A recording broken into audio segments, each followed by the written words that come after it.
Hi, it's Dwyer. It's April 13th, 2024. Jared Anderson has just beaten Ryad Merhy. I had Anderson to win the fight by stoppage. I encouraged premium viewers to put a little bit on Ryad simply to win. You would have gotten a plus 490. By the time they entered the ring, the line had jumped to over a plus 550. Let's talk about the fight. But first, remember, the opinion you should follow should be your own. Just consider this video to be a second opinion from a complete stranger online. It's a loss for me.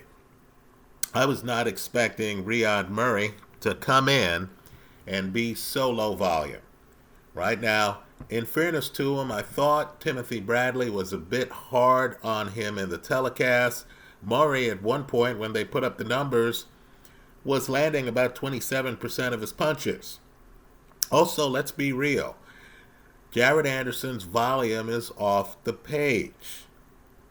Right? It's too much of a good thing. Someone's going to make him pay for being unable to pace himself. He went the distance here because the other guy really wasn't throwing a lot of punches back. But understand, in one of the early rounds, I believe it was the second round, Anderson threw 54 jabs. That's not 54 punches in the round. That's just 54 of a type of punch. Right? Understand, we get by something like the first 6 rounds, and Anderson has already thrown 379 punches. Now, what's noteworthy in this fight is that Merhy, whose big punch, which he's trying to set up, is a springing left hook up top. Right? Merhy does something that's a big no-no after the Jerry Forrest fight that Anderson had. Merhy goes over to the ropes.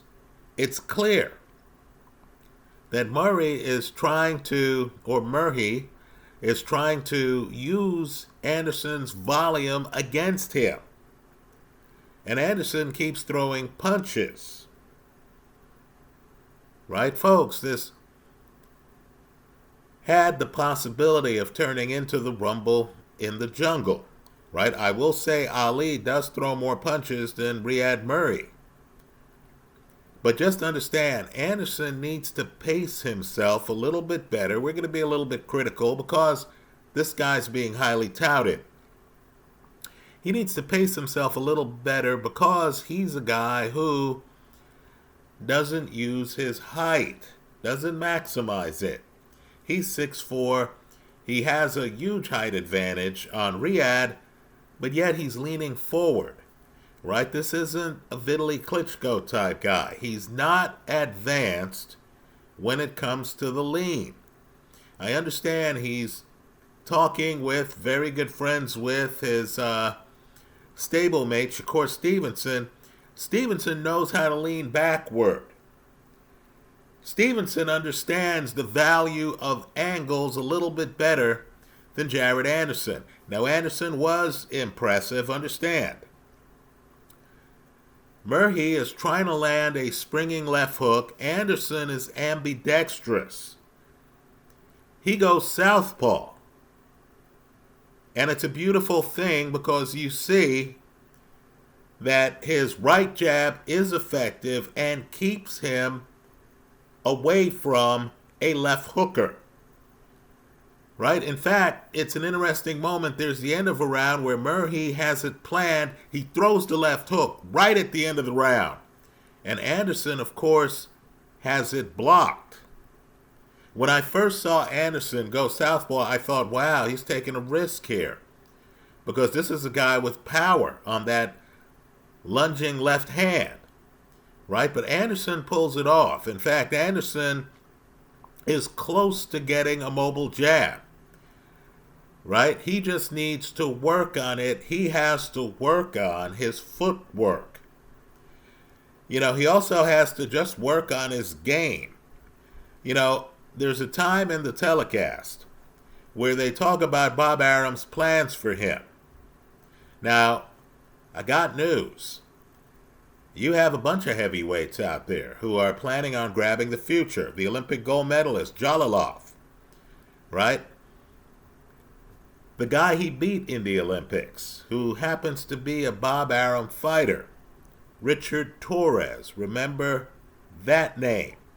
You have a lot of guys who are hoping once this Fury, Usyk era passes to take the mantle, right? But they tell you on this ESPN Plus telecast here in the United States that Bob Arum wants Anderson to continue to work on his game and that he's really targeting 2006, right? You have Fury, who's fighting Usyk 2 times, we're told.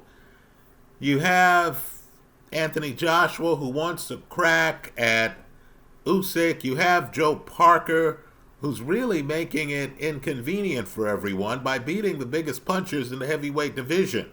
Zhilei Zhang, Deontay Wilder, right? Then, of course, you have the guy who I believe is the heir apparent, Filip Hrgovic. That's going to be the exciting part of the heavyweight division in my eyes, right? But understand, I believe Hall of Famer Bob Arum sees what I see.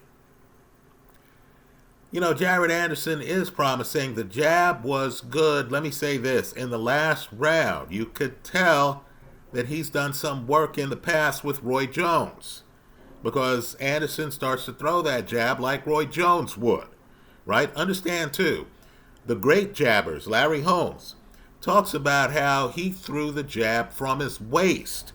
You'll see Anderson doing that. Look at the fight in the 12th round, the 10th round. It's a 10-round fight, right? But I'll just say the bottom half of Anderson's body at this point needs work.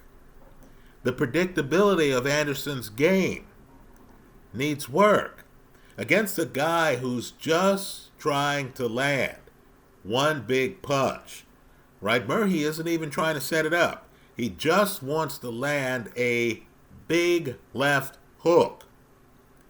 Why is Anderson walking up to him in a fight where Anderson's winning every round?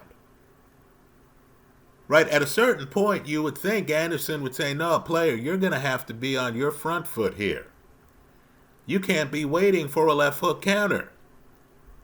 Right, you're going to have to walk to me. You're going to have to find me. I've said this before online here, Foreman's mistake, and he's the champ entering the ring. Foreman's mistake in the Rumble in the Jungle is when Ali goes over to the ropes, Foreman should have stayed in the middle of the ring. Right? Once the pattern showed itself, and I understand, you know, punchers want to punch. I get it. Right? You know, you don't wait on an Ali. I get it. But understand, when you're the champ and you're the person throwing the volume, you have the right to look at the challenger and say, you're not going to be awarded my title leaning on the ropes. Right? You're going to have to be the lead, not the counterpuncher. Here, Jared Anderson, if he's throwing 54 jabs in a round against a guy who's not on his front foot, in other words, these aren't jabs to keep a Mike Tyson off of you. This isn't a Buster Douglas situation. This is a situation where the other guy's low volume. He's hanging around. He's waiting for a counter.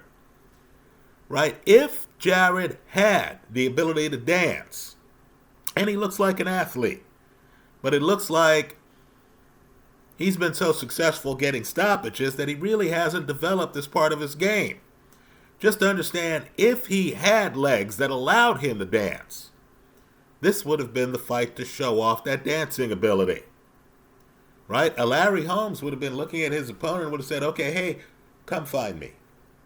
Right? You're going to have all this negative energy. I'm throwing 54 punches, 54 jabs in a round. I'm throwing 379 punches in the first 6 or 7 rounds of this fight. Come find me. Right? go ahead and take the wheel of this car. I'm going to be dancing. I'm going to be switching stuff up. I'm going to be working on my footwork. I'm going to make this jab, and it was a good jab that Anderson's throwing. I'm going to make this jab a mobile jab. I'm going to work on its mobility. This is a glorified sparring session because you're not throwing enough punches to make this competitive. Instead, Jared, and he's 24 years old. Jared keeps coming forward. Jared keeps throwing punches for the spacing in a fight where just off his height, he should be able to lean back and force the other guy to have to reach for him. Right? Understand, guys with legs, guys who can move, don't have to throw the kind of volume that Jared Anderson is throwing here. Now, I understand Anderson's supposed to have been competitive, really impressed Tyson Fury in a sparring session. Right? But understand, Fury below the waist is more impressive than Jared Anderson. Right? Usyk, below the waist, you have two guys who can move in this unification match. Right? That's the top of the heavyweight division right now. In fact, let's go further. Filip Hrgovic can move. Look at Hrgovic against Zhilei Zhang, right? He's bleeding from the top of his head. He's getting hit with shots from one of boxing's premier punchers. And so Hrgovic starts moving his feet, right? My point to Jared Anderson is simply, look, when you just hit the top 10, you're big man on campus. You're not fighting top 5 fighters. You just fought a guy who came up through the cruiserweight division, right? Who, had a minor belt in the cruiserweight division, who you were much taller than, right? Who crossed the Atlantic, he wasn't even fighting in his home country, right? So I understand. Jared Anderson is big man on campus in this part of the heavyweight division. Right? But if you are going to gain weight, and if you are going to, fight guys who are bigger, fight the Deontay Wilders, the Zhilei Zhangs, right? The Tyson Furies, the Anthony Joshuas. If you're going to fight those guys, you can't come to them. You can't predictably come to them. If I'm trying to set you up for a springing left hook up top, you have to find a way to move away from me. Right? Take a good look. It's great footage on the first Ali Liston fight. Ali is moving away from Sonny Liston. Liston can't find Ali in the ring. Now, my point is this. If you're Jared Anderson and you've had a blistering start to a fight where you've taken at least the first 4 rounds of the fight, and the other guy's bright idea is to hit you with a left hook counter, right? That's his big idea. Understand, he's going over to the corner. He's going over to the ropes, knowing that you're going to follow him over to the ropes, right? At some point, you should say, no, I'm the favorite in this fight, and I'm the guy winning the rounds here. If your bright idea is to hit me with a left hook counter, player, find me first, right? If I were Anderson, I would be thinking about improving my legs, my back foot, right? The jab is beautiful. A mobile jab would be a little bit better. Then I would take the next step. I would be thinking about lowering my volume, right? Anderson, at times in this fight, is the only guy throwing punches. You know that just by looking at the CompuBox numbers. They haven't been released yet. When they are, just the discrepancy between Anderson's punches thrown and Ryad Merhy's punches thrown will leap off the page at you. So it's clear Merhy's trying to set traps. right? It's clear he wants Anderson walking over to him, being the lead so he can throw the counter. If that's obvious to everyone in the room, that's the dynamic that Jared Anderson needs to work on changing. Right? Anderson really is fighting himself. In other words, his challenge is to sharpen his skills. The other guys have full dance cards. Right? You know, if Anthony Joshua wants to fight Tyson Fury, realistically, that's such a huge money fight, assuming that both of those guys keep winning, that it's going to be hard for even a promising heavyweight to jump between them and say, hey, no, I want to fight. Right? That's not the way it works. The other thing, too, is figure out who has the money. When Fury has money in his bank account just off the Deontay Wilder fights, we don't even have to get into the Francis Ngannou fight, which was big money for him, or that Derek Chisora fight, where a lot of people watched the fight. When you know Anthony Joshua is one of the richest people in boxing. Right? Just understand, the sanctioning bodies don't have the power they do when the fighters are young and starving. You go up to a multimillionaire who's looking at getting paid big money for a big legacy fight against a former champion from his home country, where the guys plan on living after their careers.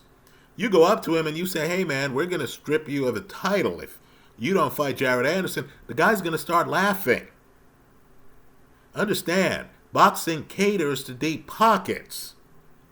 You know, they've been avoiding Filip Ergovic. They have a ruse going on because it makes everyone money.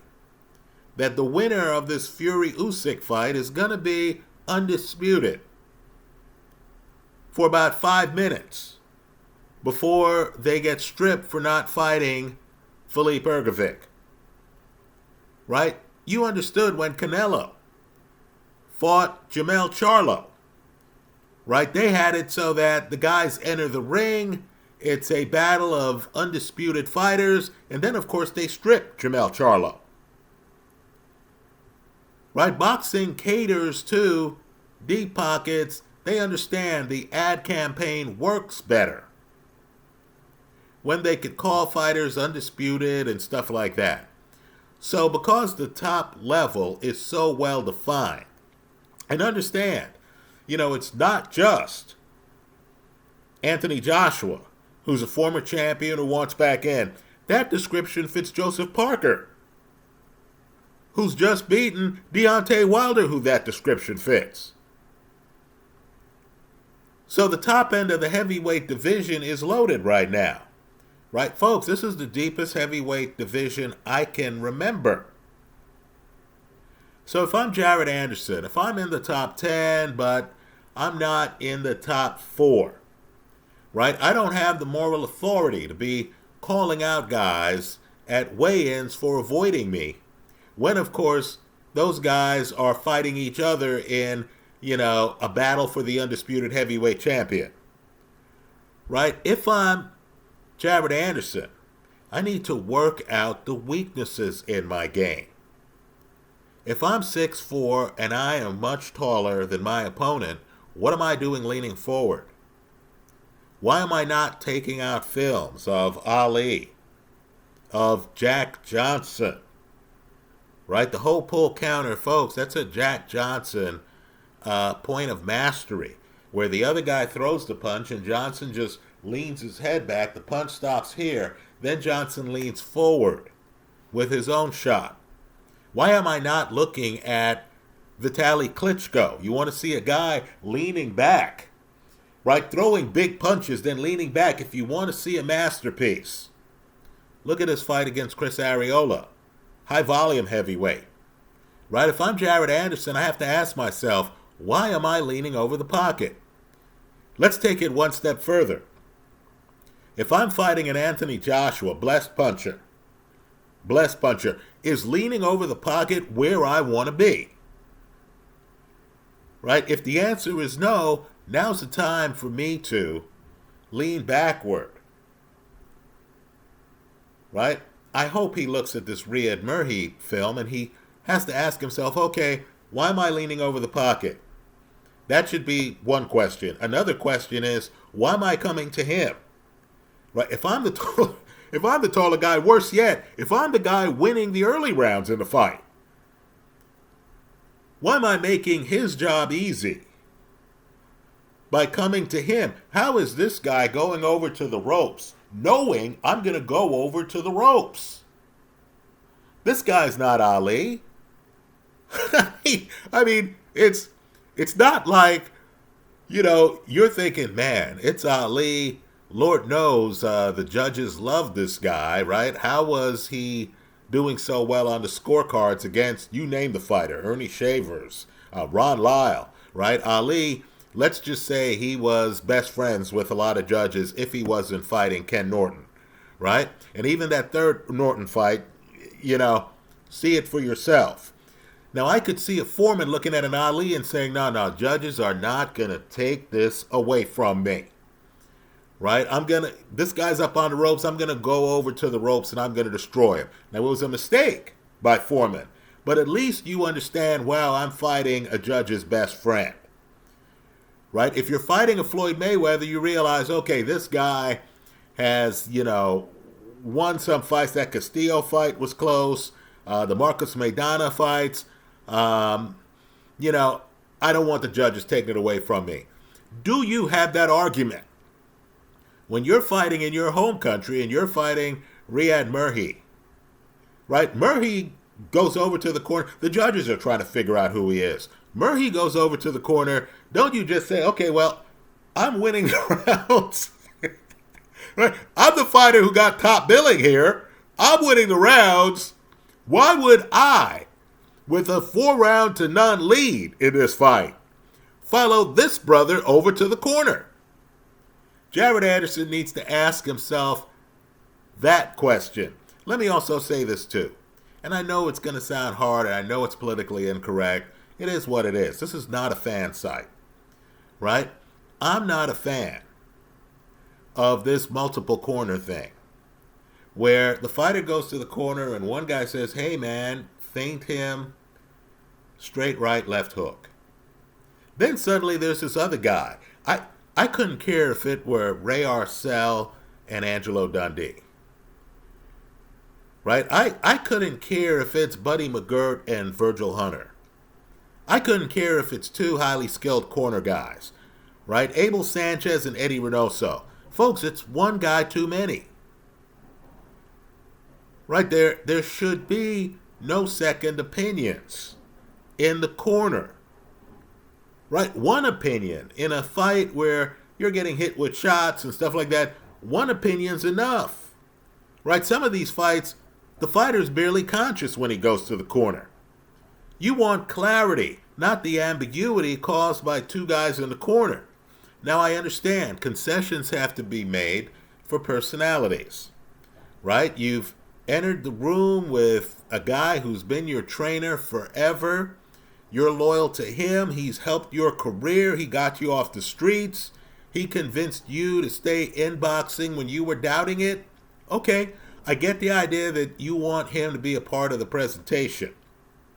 But you got to make a hard decision here, folks. Right? I can't have Emmanuel Stewart in the corner with, some other trainer. Right? That's not the way it works. To me, Jared Anderson's going to have to figure out which direction he wants to go in.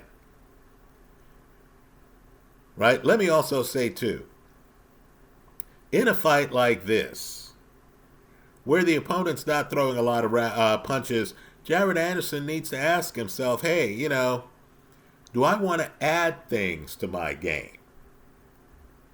Right? I have no doubt that if he picked up the phone and called a great fighter, he was an obvious Hall of Famer during his reign. You knew who the heavyweight champ was during his reign, Larry Holmes.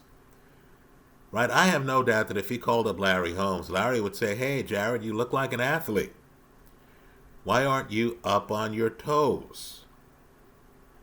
A guy like this shouldn't be thinking you're going to walk into a trap? Shouldn't he be following you around the ring? Why aren't you dancing? Right? This jab you have, it's a beautiful jab. Right? Why aren't you marrying it to movement? Right? He sparred with Tyson Fury. Look at Tyson Fury fights. Look at that first. In fact, it's the only Tyson Fury Vladimir Klitschko fight where Fury's on his toes, he's bouncing around, right? I mean, if he wants to know the value of bouncing around, with a nod to the late, great Carl Weathers, one of my favorite actors, go back and look at Rocky III, where Apollo Creed decides to help Sylvester Stallone, right, Rocky, and he tells Rocky, hey, dude, get on your toes, basically. Right? You want to be on the balls of your feet.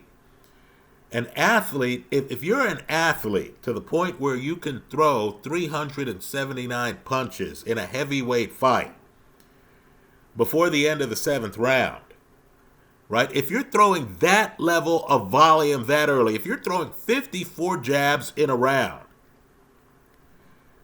there's no reason why you shouldn't be doing athletic things that could help your game. Right? Look at old Larry Holmes films.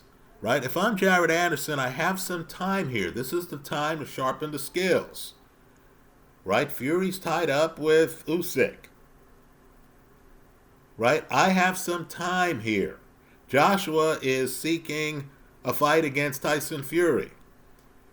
Right? If I'm Jared Anderson, I look at the greats. Right? I would call up George Foreman. Hey, Foreman is from Houston. For crying out loud. I would call up George Foreman and I would say, hey, George, do you regret going over to Ali when he was leaning up against the ropes in the Rumble in the Jungle? How would you have played that differently, right? Foreman, by the way, excellent jab. One wonders why Foreman didn't just jab Ali from the outside. Why is he throwing hooks at all when he's the heavyweight champ, where Ali's only chance was exactly what happened. Catch Foreman on the way in. In fairness to Ali, if you look at the film, Ali's actually winning about half the rounds.